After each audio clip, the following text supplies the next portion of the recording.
জীবনে কিছু মানুষ ভালোবাসার নামে চরম আঘাত দেবে, যন্ত্রণা দেবে, এমনভাবে যা সহ্য করাও কষ্টকর। হয়তো এতে মন ভেঙে যাবে, তবে তারা বাস্তবতার কঠিন পাঠ শিখিয়ে দেবে। তাদের দেওয়া শিক্ষা আপনাকে বদলে দেবে ধাপে ধাপে, আপনাকে শক্ত করে তুলবে।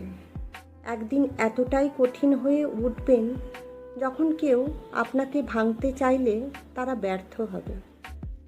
কারণ প্রিয় মানুষের আঘাত মানুষকে লোহার মতো কঠিন করে। লোহার মতো মানুষও একবার শক্ত হলে তাকে সহজে ভাঙা যায় না। তাদের আঘাত আপনার জীবন থেকে অনেক কিছু কেড়ে নেবে। হয়তো আর কখনো মন খুলে হাসতেও পারবেন না। স্বপ্ন দেখতে গিয়ে বারবার হোঁচট খাবেন। একসময় হয়তো স্বপ্ন দেখাটাই ভুলে যাবেন। কলমে মাহবুব সরদার সবুজ।